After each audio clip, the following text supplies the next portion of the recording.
adventures, and it's traditionally an episodic narrative. So some examples are Don Quixote and Tom Jones by Henry Fielding. I remember I was up at the Fringe a couple of years ago, and I was queuing for a show, and there were loads of posters up, and I kind of just had a sudden vision of a poster with these two adventurers on the front, and that made me think, oh, at some point I want to have an Edinburgh show, and it's probably going to be some sort of adventure. I write differently depending on the project, and quite differently. So for this project, I knew it was going to be a sort of series of almost sketches. So I planned out those individual sketches initially, and because it was two friends, I kind of paired them up. So they're kind of mirroring each other in some ways. For some reason, this project I had to write during the day,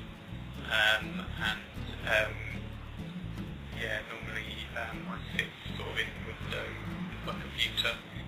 Some of the other stuff I've written, I could only write it like late at night, and listening to certain types of music. Like with some plays, I have a particular song that I kind of attach to that play. I don't really get embarrassed about my ideas. I guess I don't really always think that they're that weird. So I'm just like, I'll put them out there and see what happens. I don't know, something about a monkey. It seems to recur in a few of my plays. We have a monkey in this one who's quite interested in French realism fiction. Yeah, there's a bit of nervousness as well, but I'll go through if that's what you want to do.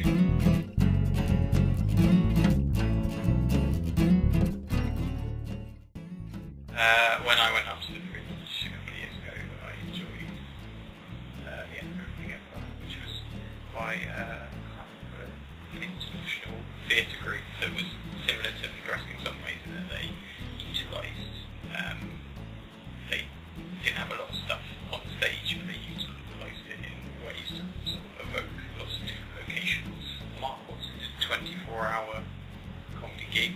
I was there for about 4 hours. From midnight to about 4 in the morning. It was quite good fun.